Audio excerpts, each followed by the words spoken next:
tudo bem? Aqui é a Vanessa Bernini. Eu vim depois de 6 meses explicar o meu sumiço aqui do canal. Esse daqui é meu marido, E aí, é o pessoal, tudo Pablo. bom? E como vocês viram no penúltimo vídeo, que eu tava grávida, eu contei sobre como foi que eu descobri minha gravidez, todo o percurso. E eu tinha prometido pra vocês colocarem, né, pra eu colocar como tava sendo a minha gravidez, né? Mas só que depois daquele dia, a gente passou uma semana, a gente descobriu que o nosso bebê seria cardiopata. Mas foi assim, eu tava trabalhando numa firma registrado e a firma me mandou embora. E nessa que ela me mandou embora, eu peguei minha rescisão, meu dinheiro e chamei ela, falei, vamos fazer um ultrassom mais detalhado? Aí foi a hora que nós descobriu. Nós pagamos uma clínica e essa clínica era uma das melhores clínicas que tem aqui Na nossa região. na nossa região, ali no Embu das Artes. E ali naquele ultrassom, a, a doutora que estava mexendo no ultrassom, ela ficou muito na parte do coraçãozinho do Alan, que era o nome do nosso filho. Ficou muito ali mexendo no coração. Aí foi uma hora que eu fiquei meio assim, parece que eu já sabia que tinha alguma coisa. Aí foi a hora que ela falou, ó, seu bebê, Tem um probleminha no ele tá coração. em perfeito estado, ele tá bem, porém ele tem um probleminha no coração. Que pode ser grave e pode não ser grave. Aí, nesse momento, eu perguntei pra ela, mas qual é esse probleminha? Ela simplesmente virou pra mim e falou, ó, o problema eu não sei, eu estudo pra detectar o problema, eu não estudo pra te falar qual é o nome do problema, e nem como que esse problema vem, entendeu? Aí tá, depois que a gente descobriu isso, a gente correu pra poder fazer o eco fetal, o ecocardiograma fetal, que todas as grávidas deveriam fazer, porém o SUS não, na época quando eu fiz, que foi em maio, não, eu descobri em abril a Mas, cardiopatia dele. O sistema público não fornecia e nem impedia para as gestantes fazerem esse ecocardiograma e fetal. era muito caro esse eco Aí a fetal. gente, depois que saiu de lá, a gente pesquisou várias clínicas particulares para poder fazer esse eco fetal. Porém, era 300, 1.200 um mais detalhado. Aí a gente marcou para poder fazer numa terça-feira o eco fetal pago, R$ 350. E graças a Deus, essa doutora que detectou o probleminha no coração do Alan, ela indicou pra gente o Fábio Peralta, o Dr. Fábio Peralta da Cetros. A gente chegando lá na Cetros, a gente ficou umas 7 horas em avaliação e eles nunca descobriam o que era e acabou fechando o diagnóstico como TGA e CIV. E a TGA é uma transversão das grandes artérias. Nossas artérias, elas são assim, e a do Alan era assim. A do pulmão ia pro corpo e a do corpo ia pro pulmão. Aí tá, ele indicou a gente depois fez uma carta e indicou a gente pro Dante Pazanese pra passar com a doutora Simone Simone Pedra. Pedro. Chegando lá, a doutora Simone Pedra detectou vários outros problemas Mas no cardiológicos. primeiro. A TGA, a CIV e a coarctação da aorta. Só isso, não detectou mais nada. Aí, tudo bem, passando dessa última, eu tive várias consultas no Dante Pazanese, vários acompanhamentos de uma em uma semana. Chegou nas 35 semanas, foi a última que nós tivemos. Aí era só esperar o Alan nascer para poder ser transferido para o Dante Pazanese, que ele poderia nascer só poderia nascer em um hospital preparado, que tivesse UTI, tivesse a prostaglandina que ele teria que tomar para não fechar o buraquinho do coração. Aí eu acabei com 35 semanas, eu fiz essa última ecocardiograma que detectou esses problemas. E passou uma semana daí, chegou no meu aniversário, 4 de julho. Fizeram uma festinha surpresa para mim. E quando foi meia-noite, eu comecei a sentir contração, com 36 semanas de gestação. Então, o Alan começou a querer vir meia-noite e eu fiquei internada no Hospital de Taboão da Serra, no Pirajussara, por 7 horas. e quando foi 9h28, o Alan veio ao mundo, mas só que de cesariana, porque ele era cardiopata, então não podia nascer de parto normal. Então, depois disso, começou a nossa luta. Ele foi direto pra UTI, e da UTI, falaram pra gente que ele poderia demorar umas 2 semanas, 3 semanas, até um mês pra ser transferido pro Dante Pazanese. UTI neonatal. Pro Dante Pazanese, pra poder fazer a cirurgia dele. E ainda chegando lá no Dante Pazanese, teria que esperar mais um pouco pra poder ver qual tipo de cirurgia seria feita com ele. Aí tá, resumindo, vou resumir bem rápido aqui, porque senão o vídeo vai ficar longo e chato. Aí, eles transferiram a gente pro Dante Pazanese com 12 horas de vida do Alan. O Alan não tinha nenhum dia. Quem foi com ele foi meu marido. Ele ficou 5 dias consecutivos. Eu não vi ele, né? Porque eu tava de cesárea e não tinha quem me levasse pra ver eles. Então, eu fui conhecer o Alan, depois de uns 3 dias que eu fiz a cesárea. Depois de uns 3 dias que o Alan tinha nascido. Pois bem, pulando isso tudo, ele fez a cirurgia com 12 dias de vida, de coarctação da aorta, e fechou alguns buraquinhos. Ele fez uma cirurgia que colocou enxerto de boi, com 12 dias de vida, e ele ficou super bem. Aí ele saiu da UTI pós-operatória, não teve nenhuma intercorrência nessa primeira cirurgia.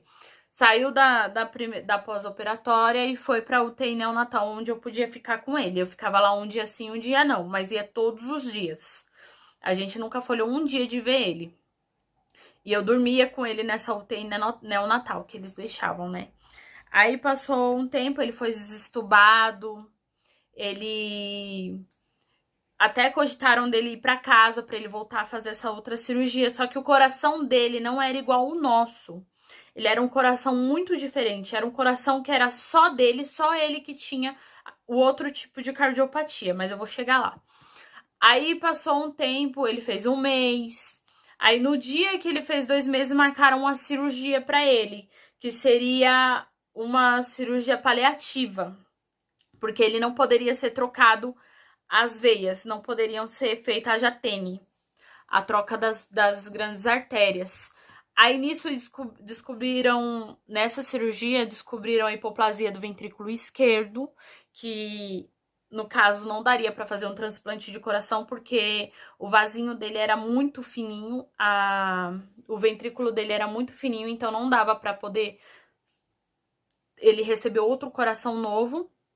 Então, descobriram a hipoplasia do ventrículo esquerdo e descobriram que ele tinha 3 ventrículos. O ventrículo dele, em vez de ser assim, só os 2 para poder inverter, não, tinha esse intruso no meio. E ele bombeava sangue como o coraçãozinho dele. Ele bombeava e era um músculo. Parecia um coraçãozinho dentro do outro coração. Então, isso dificultou muito, muito, muito a cirurgia dele. Ele saiu foram 9 horas de cirurgia. Ele saiu da cirurgia com o coração parado em ECMO. Foi no dia 5 de setembro? Foi. Não, foi no dia 5 de outubro. Foi setembro? Foi setembro, 5 de setembro. Dia 5... Não, setembro é agora. Nós estamos em outubro. Dia 5 de setembro, o coraçãozinho dele parou. Aí colocaram ele em ECMO e falaram que ele ia ficar de 3 a 5 dias pro coraçãozinho dele voltar. E o coraçãozinho dele não voltou. Aí nisso começou que essa máquina, ela acaba com a criança. Ela tem um lado bom e um lado ruim, essa máquina. O lado bom é que ela sobrevive na máquina. Mas conforme ela for passando do tempo, passar de 10 dias, a máquina já vai acabando com os seus órgãos. Que nem a primeira coisa que aconteceu com ele foi que o rim dele parou. E depois foi parando o fígado, aí foi parando os órgãos devagarzinho. Aí o que acontece? As médicas falavam pra gente que a gente precisaria assinar pra poder desligar a máquina com 10 dias de ECMO. Teve uma reunião com nós. Teve uma reunião e falaram que era pra gente assinar, mas só que eu não queria assinar porque eu não queria tirar a vida do meu filho. Sim. Quem sou eu pra fazer isso? O único que tem o direito de fazer isso é Deus. Então eu conversei com Deus. Deus, se o Senhor quer que ele fique com a gente, o Senhor vai tirar ele de lá. Mas se o Senhor não quiser que ele fique com a gente, não vai ser a gente que vai assinar para poder desligar as máquinas. Vai ser o Senhor que vai recolher nosso filho. Então, assim foi. Passou 10 dias e o Alan lá, lutando pela vida. Melhorava, piorava, melhorava, piorava. Aí passou... Vou resumir, um resumidão. Chegou nos 17, 18, 19 dias, a plaqueta dele começou a baixar. E quando a plaqueta baixa, é porque a criança já está entrando em falência. Então, a plaqueta dele já estava muito baixa com 19 dias. Chegou no 20º dia, eu tomei banho, levantei, tomei banho. Aí ele levantou para tomar banho, o celular tocou. Era da onde? Do Dante Pazanese. E quando eles ligam, é só quando a criança falece. Então, que naquela hora, já caiu minha ficha, já caí em prantos. Fui na lanchonete da minha mãe, que estava aberta, pedi pra minha mãe ir com ele, no Dante Pazanese, mas meu pai acabou querendo ir. Então, foram os dois. Ele foi achando que seria uma outra cirurgia de emergência. Cirurgia de emergência, um cateterismo, mas alguma coisa chegou do tipo lá, assim. era a falência do Alan. E ele faleceu com 2 meses e 20 dias. Faleceu às 9h30 da Às manhã. 9h30 da manhã. E ele nasceu às 9h28 da manhã. Aí ele faleceu às 9h30 da manhã e eu tinha acabado de mandar mensagem para uma enfermeira nossa, que virou nossa amigona. Que nós fez amizade lá dentro. E ele amava essa enfermeira. Eu mandei mensagem, eu tô levando um travesseirinho pro Alan, pra ele ficar mais confortável. Um outro tipo de travesseiro, porque eu sempre levava alguma coisa pra ele ficar confortável. Aí ela não me respondeu e eu já achei estranho. E o horário da mensagem, que eu mandei mensagem pra ela, foi o horário que ele faleceu. Que foi 9h30, 9h30 eu mandei mensagem. Aí quando eu cheguei lá, eu subi lá pra cima, né? Que é no 3º andar que eles estavam. Aí chegando lá, eu tive que aguardar um pouco porque a médica ia falar comigo. E essa enfermeira que fica lá com ele, ela tava saindo toda hora da sala. E essa enfermeira, todo dia, quando nós chegava lá, todo dia ela falava com nós. E nesse dia, eu fui falar com ela nem olhou pra minha cara. Ela passou de cabeça baixa com os olhos bem vermelhos. Aí foi a hora que eu imaginei alguma coisa, que tinha acontecido alguma coisa mesmo. Ela passou umas 3 vezes assim por mim, assim, não falou nada, de cabeça baixa, com os olhos bem vermelhos assim, parece que ela já tava chorando já. É. Aí foi isso. Aí Aí aconteceu. a doutora, aí com uns 15 minutinhos que eu tava lá em cima lá, a doutora me chamou, a doutora Ana, que era a doutora dele. Ela me chamou, ela já veio de cabeça baixa, aí ela veio e falou, ó, o Alan se foi. Mas na hora eu não tinha entendido, aí eu perguntei pra ela, como assim, o Alan faleceu? Aí ela falou, faleceu.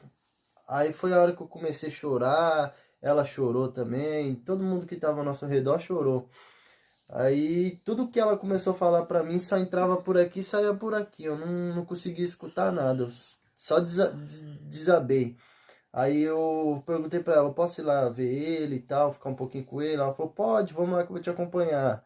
Aí chegando lá, ele tava numa ala, as cortinas tava tudo fechada e aí chegando lá, eu vi ele, eu já comecei a chorar, e aí ela me acalmou, veio me acalmando. Aí ela perguntou se eu queria segurar ele um pouquinho. Eu falei, não, eu quero segurar ele um pouco, eu quero ficar um tempinho com ele. Aí ela me deu ele no colo, ele tava todo enroladinho nas cobertas do hospital, todo enroladinho, bem geladinho. Aí foi a hora que eu fiquei ali, eu fiquei mais ou menos 1 hora com ele ali no braço ali, conversando com ele, falando com ele. E foi assim, foi muito triste. Foi Mas uma era coisa uma bem coisa horrível que, mesmo. infelizmente, a gente meio que já sabia que poderia acontecer dele vir a falecer. Desde a barriga a gente já sabia que corria esses riscos. Só eu mesmo que não queria Porque, aceitar, né? porque todos os tipos da cardiopatia dele eram sérias. Tipo, a única cardiopatia que ele tinha que era mais comum e ainda era a que ajudou ele a sobreviver é a CIV e a CIA. Porém, ela é um tipo de cardiopatia meio grave também, porque teria que ser fechada, porque a dele não era aqueles buraquinho pequenininho que fecha com o tempo. Não, era um buraco grande, era um coração cheio de defeitos. Mas é aquilo, né? Eu vou deixar as fotos dele aqui assim, no nosso meio passando, essas coisas. Ou senão eu deixo um vídeo no final desse vídeo, uma Dele. continuaçãozinha dele contando quantos meses ele tinha. Eu tenho foto dele em ECMO também, que é nessa máquina, depois dessa segunda cirurgia que ele acabou vinha falecendo. Ou seja, foi 2 meses e 20 dias nessa luta aí. Todo dia nós tinha que ir. E nós mora a 42 quilômetros do hospital. Aí todo dia nós tinha que sair de casa para ir visitar ele. Era 2 visitas. Uma na parte da meio-dia até as 1 hora da tarde. E a outra visita era das 4 às 5. E nós saía daqui de casa 10 horas da manhã todos os dias para estar lá meio-dia em ponto, para entrar para ver ele na visita e para a doutora falar também, que a doutora conversava com nós, né, antes da visita, para não ficar falando, dando notícia em cima do paciente, sabe? Aí todo dia nós pegava nessa jornada aí, das 10 às meio-dia, 10 horas nós saía daqui, E para estar lá chegava em casa meio-dia, umas para estar lá 8. meio-dia. E de meio-dia até as 1. Aí nós ficava no horário de visita das meio-dia a 1. E como a outra visita era às 4 da tarde, nós já ficava lá, nós ficava dentro do carro, esperando, nós levava a marmitinha também para nós comer, porque era muito gasto também, entendeu? Aí nós ficava das 1 até as 4 horas da tarde para ficar nessa outra visita para visitar ele, porque é um filho, né? Nós não quer largar de mão. Exatamente, mas passou o tempo, ele faleceu, né, que é ruim, mas ao mesmo tempo era pior a gente ver ele naquela situação É, sofrendo. Então, ele sofria de demais. qualquer jeito foi bom pra ele, né? Mas, Era enfim, muito, antes sei que lá. alguém fale alguma coisa que é genético, essas coisas, não. Cardiopatia não é genética. Cardiopatia, o bebê nasce com cardiopatia, mas não é genético, Mesma não coisa é da do na pai, loteria. não é da mãe, não é de ninguém. Que nem a médica falou, é como se você tivesse ganhado numa loteria, só que de uma forma ruim, Ruim. entendeu? Tipo, a pessoa pode ser a pessoa fitness, mais magra do mundo, usar tudo de bom, tudo natural, mas mesmo assim, o bebê dela pode nascer com cardiopatia. Qualquer um bebê pode nascer com cardiopatia. E a cardiopatia do Alan, algumas delas eram 1 em 1 milhão. Só que essa do terceiro ventrículo, só ele tinha 3 ventrículos. No mundo No inteiro. mundo inteiro, só ele tinha 3 ventrículos. Os médicos, Ninguém nunca teve. os médicos nunca tinham visto, pesquisaram na Europa, Estados Unidos, E, em todos os lugares e nunca viram essa enfim, antes que cardiopatia alguém dele. fale alguma coisa que pode ser alguma genética, não é genética. Ele nasceu porque Deus enviou ele pra gente com algum propósito. A gente não entende ainda, mas mais pra frente a gente vai entender. E antes que me perguntem se a gente vai querer outro filho, sim, a gente vai querer. E a gente pede muito pra Deus mandar o Alan de novo pra gente, mas com o coração curado, né? Que ele venha pra gente, mas com o coraçãozinho curado. Porque eu não desejo pra ninguém passar o que a gente passou. Então é isso, é Deus. O Alan, a expectativa de vida dele não passaria de 1 mês. E ele viveu 2 meses e 20 dias e lutou por isso, entendeu? Aí foi quando eu e ele, a gente entregou de verdade ele nas mãos de Deus, que Deus resolveu recolher ele. Mas a gente agradece muito a Deus e muito a todas as pessoas que ajudaram a gente nessa trajetória, psicologicamente, financeiramente, em tudo, porque a gente teve ajuda financeira, teve ajuda, tá tendo ajuda psicológica, porque não é fácil, espiritual, orações. A gente agradece muito. Então é isso, eu vou deixar esse vídeo por aqui que já tá muito longo. Eu ainda vou deixar um vídeo do Alan aqui no final, das fotinhas dele. E no próximo vídeo eu venho trazendo, arrumando a... Eu vou fazer um álbum pra ele, em memória dele, eu vou fazer um álbum. E eu não gastei quase nada nesse álbum. E eu vou contar tudo pra vocês direitinho no próximo vídeo. Então é isso. Espero que vocês gostem e me sigam aí, que eu vou contar direitinho a história do Alan e mostrar as fotinhas dele, tá? Tchau, valeu. Filho, Dá um oi pra mamãe, dá? Dá um oi pra mamãe. Abre esse olho bonito. Ei, filhão. O Alan. Dá um oi pra mamãe lá. A mamãe vai ver você, ó. A mamãe vai te ver, Alan. Filho. Que foi? Tá com fome, menino? Tá com fome. Já já nós vai pra casa, tá, filho? Eu, você e a mamãe. Já já. Cabelo bonito. Olha que cabelo bonito, que cabelo lisinho. Olha. Que menino lindo. Olha se mexendo. Foi. Tá gostando do carinho na cabeça?